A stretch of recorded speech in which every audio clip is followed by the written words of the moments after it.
you want Jordan Love to be your starting quarterback. So if I'm the Jets, I'm holding pat. I ain't giving you the 13th pick. Really? I'll do a conditional. The best I got for you is conditional because, Skip, the man said before he went to the darkness, he was 90% sure he was going to retire. 90%. And you want me to give you the 13th pick for a guy that I might have 1 year.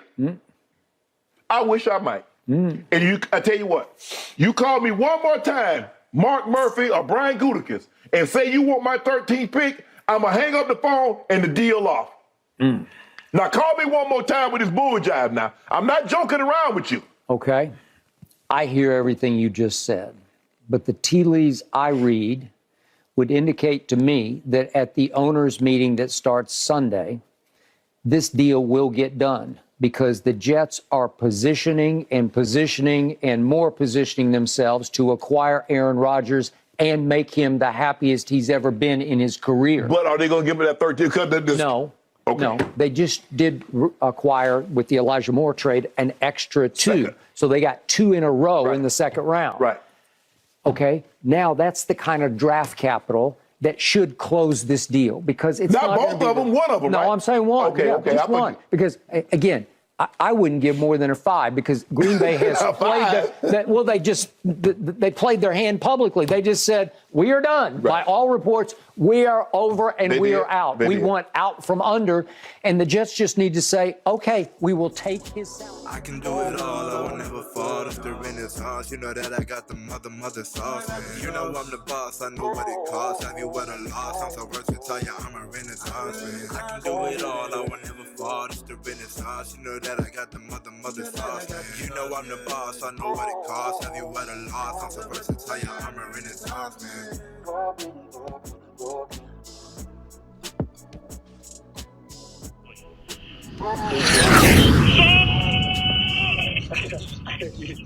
Congratulations, brother.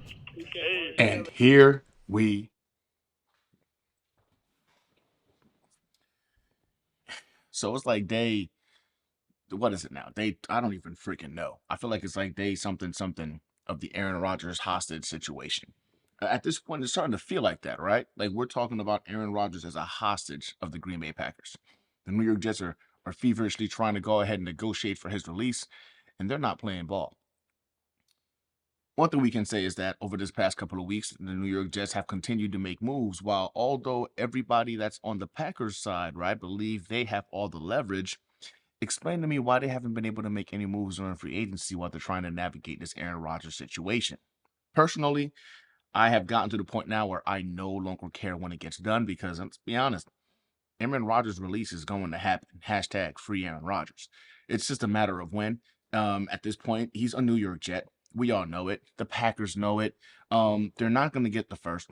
Don't believe that's going to happen. But a lot of stuff has happened since then. And rather than go and talk about the hostage negotiation for Aaron Rodgers' release, let's talk about what the New York Jets have done. I'm split. I'm thoroughly split as to how the New York Jets have handled this offseason. I do think that we've made some moves that make us a better team overall. We haven't made any big moves in terms of the offensive line situation. I do believe Chuck Clark as a safety is an upgrade, an individual who's going to go ahead and be an instant starter for us with high-level play potential. But recently, I got to admit, I think our boy JD lost his first trade ever as the New York Jets GM. And a lot of people have found this to be conflicting. So we added McCall Hardman, who is, by every indication, a speedster, someone who can stretch the field. I like the move. He brings with him a championship pedigree, having come from Kansas City. Adding him to the roster alongside Allen Lazard, Garrett Wilson, and at the moment when we all were celebrating it, we thought Elijah Moore, I thought was going to be awesome. I thought immediately we had potentially the best wide receiver room on paper in the NFL. However, moments after we acquired McCall Hardman for a mere $6.5 million with incentives, mind you. Guys should have gotten a lot more than that in this market, but a lot of guys actually seem to be getting paid less than we assumed they were going to get. Nonetheless, we celebrated the McCall Hardman signing. We were excited for that, And then before we had a chance to really just absorb just how impactful that wide receiver room was, we traded away Elijah Moore to the Cleveland Browns for the number 43 overall pick.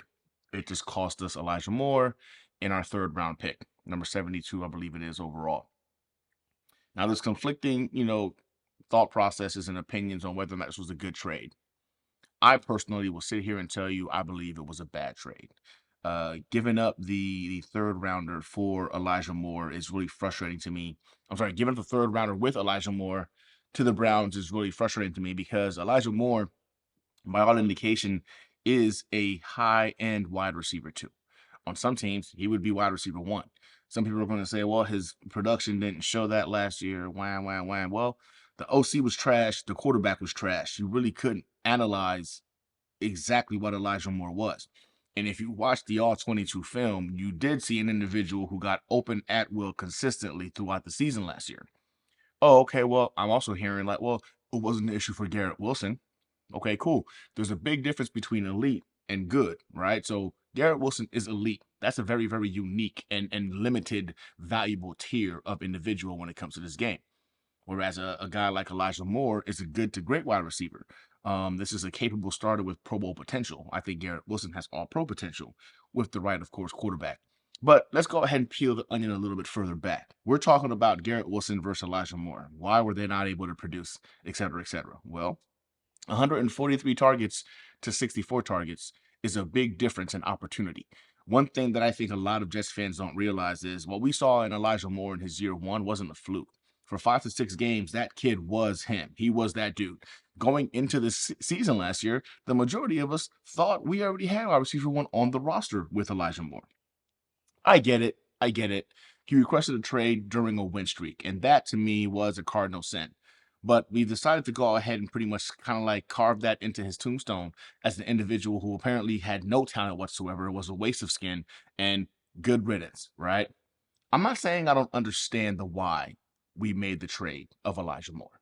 All I'm saying is the compensation we got. JD, for the first time as our general manager, lost when it came to a trade. Elijah Moore, over 133 freaking targets in his career, has 2 drops. 2 drops for a 1.5% drop rate. That is amongst the elite of elite in terms of drop rate in the league. The man catches everything thrown his way. It's not thrown his way. He doesn't have an opportunity to make plays on the ball. So we have not had a chance to see Elijah Moore with a competent NFL caliber quarterback. We're missing out on that opportunity with Aaron Rodgers coming into the building. And I think for me, it's frustrating because that would have been a powerful 1-2 punch. Garrett Wilson, the clear wide receiver 1. Elijah Moore would have been the clear wide receiver 2. You would have had Allen Lazard as our wide receiver 3. Corey Davis, I don't believe is going to still be here by the time it's all said and done. I do think he's going to be a part of the Aaron Rodgers trade package. But then you're talking about a guy like Denzel Mims, who's a great big blocking receiver with great speed, great size. And we've seen him make some plays here and there. There's still some question marks on whether or not he can go ahead and live up to his draft spot. But nonetheless, you're talking about 3 legitimate individuals who have high-end wide receiver 2 capability. And, of course, Garrett Wilson, who's a pure wide receiver. I'm sorry. 3 legitimate individuals that can go ahead and be starters on this team. Wilson, Moore, and Lazard. 2 of those guys, Lazard and Moore, could have potentially been high-end wide receiver 2s. Pushing into the wide receiver 1 territory when it comes to Moore. Our wide receiver room got weaker without Elijah Moore. The compensation, I think, was just a joke. You see individuals like Kadarius Toney who couldn't hold Elijah Moore's jock that went for a 3rd round pick. When you calculate the actual value points of this trade, it became, in essence, a mid-3rd round pick for Elijah Moore. And I think that's where, in this particular situation and scenario, looking at the trade as is, Joe Douglas lost his first trade. Whatever that pick becomes in the future is irrelevant in terms of its value. In this current moment, today, as it stands, Joe Douglas lost his first trade as our general manager. I digress. Ultimately, does this really matter? If we get a guy like Aaron Rodgers into the building, do we care? No, we won't. I know that, you know that. It is what it is. Now we're hearing the rumblings of OBJ potentially being back on track. After Mecole Hardman got hired or brought on, I assumed we weren't going to be after OBJ. But with trading Elijah Moore, OBJ is now back on the table, and all indications is that he has interest, we have interest, and the groundwork of a contract has already been laid at his feet for him to make a decision. The thing is this, there's nobody else pursuing OBJ. So we be concerned about that. We're talking about a 31-year-old wide receiver who hasn't been relevant really in the last 3 years. In the last 3 years, I think he has a season high of 27 receptions in that 3-year span. He hasn't been able to finish an entire season either. So coming off of back-to-back ACL tears and not having played all of last year, I'm going to just pump the brakes a little bit on what he can bring to the table. I will tell you this.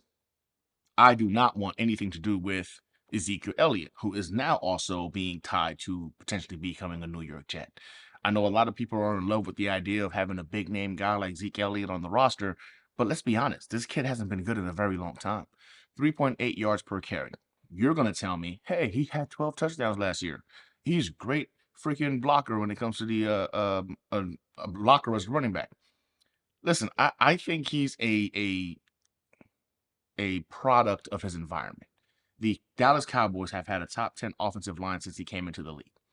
Tony Pollard, in the same year last year, was able to go ahead and run for 5.4 yards per clip, surpassed the 1,000-yard mark, and got 9 touchdowns. If anything, freaking Ezekiel Elliott robbed Tony Pollard of becoming an all-pro in regards to his inefficiency with the touches he was given. The concern about Breece Hall and his knee being ready and we're going to need somebody in there, I just don't think that that giving up on our guy Michael Carter makes any sense. Going into last year yet again, we thought we had RB1 on the roster. We all love Michael Carter. We thought he was a G. He did some great things for us his rookie year. He had a bad year last year, which again, how can we properly evaluate what he did last year with an incompetent OC and a ranked the quarterback room was ranked 34th in the NFL last year. 34th out of 32 teams. That should tell you something. That's the kind of productivity that quarterback room provided. The fact that Breece Hall was able to excel in that offense, again, takes away from his ability to be identified as an elite player. Elite players do elite things. That's what they do. Garrett Wilson, elite. Breece Hall, elite. Michael Carter, good ball player. Elijah Moore, good ball player. Could be great. Those are differentiating factors that we need to really logically process versus just making the comparison of, well, Breece Hall did this. Breece Hall is Breece Hall. I just don't see the value of bringing in a guy like Ezekiel Elliott. If you ask me, I know a lot of people are going to say, well, we don't have a power back in the room. But I think with Bam, with Ty Johnson, with Michael Carter, they can hold it down until, of course, Breece is fully healthy and ready to go. Breece is going to be our goal line back. He's going to be our every down back. The guy has the size for it, the speed for it. We saw that numerous times last year. So yeah, I gotta say right now, being able to see some pieces come together, it's very important to realize the New York Jets are putting together a roster that is going to allow Aaron Rodgers to come in, feel comfortable, and have people around him that he's comfortable with. Allen Lazard, freaking OBJ if he comes on board, Randall Cobb. We're making a push for a dub. Like the New York Jets have decided, you know what, this year, the next 2 years potentially, while we have these young guys on under contract for cheap, we're going to go ahead and make a push for it. It's an exciting time to be a Jets fan. It really is. I love how we go ahead and argue amongst ourselves about these things because these are things that we're arguing about that's going to legitimately make the New York Jets relevant. And it's a different conversation from arguments we've had in the past as a fan base. I got to say it again. For anybody who thinks the Packers have leverage, why haven't y'all made any moves in the offseason thus far? The Jets have. If you have all the leverage, why are we making moves and you guys are kind of stagnant? Holding Aaron Rodgers hostage makes no sense to me. Y'all want to see what Jordan Love is about. I read an article not so long ago that actually stated that, in all actuality, financially speaking, when you try to go ahead and activate the fifth-year option on Jordan Love while still carrying Aaron Rodgers, it's $100 million in cap dedicated to your quarterback position. That's insane. It can't be done. The leverage is not in their corner. In fact, if they don't decide to go ahead and get some kind of capital for Aaron Rodgers in this particular draft, I'm okay with that. I'm okay with the Jets utilizing their 13th overall pick, their second round picks to go ahead and stack the roster and get it ready. No matter what, before the season starts, Aaron Rodgers is going to be a New York Jet. Why are we prolonging this? So, with that said, man, hashtag free my guy Aaron Rodgers. Let him go. It's a wrap. We're going to give you a second, a conditional fourth next year. We're going to throw in Corey Davis. You can go ahead and analyze and see what you guys have in Jordan Love. This whole using him and holding him hostage in the hopes you're going to get a first is comical at this point. What's sad is everybody else in the NFL knows it. Everybody in media knows it. Apparently, just the Packers GM and president are having a hard time accepting it. Although I do believe a good portion of why they haven't done so yet is because they're afraid of what their fan base, who are also part owners of the team, are going to say when they realize they did not get a first-round pick for Aaron Rodgers, and they had the opportunity last year to get 2 for him. I think this is why there's such a delay in this whole process. Nonetheless, it's a good time to be a New York Jets fan. I'm a little upset about the Elijah Moore trade. I'm not gonna lie. I understand why it happened. It's the one move so far I've seen this offseason that I have not been a fan of. I'm still anxious to see what we do with the offensive line, safety potentially, but if we're going to go ahead and trust I think Quan Alexander is going to come back.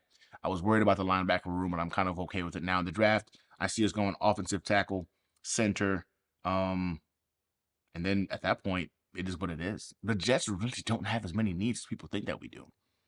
And that's what's so awesome about it. We're in a situation now that we haven't been in a very long time. A promising one where we have a team that has pieces all over, a lot of youth. I think the majority of our core players and this team is under 26 years old. And that means we're in the space, in the mindset of being able to prepare for what we would call an upward trend, right? I'm not saying we're going to win Super Bowls after Super Bowls after Super Bowls, but a winning culture is being built right now. And the core of that winning culture is a bunch of young guys and a salty elite veteran in Aaron Rodgers.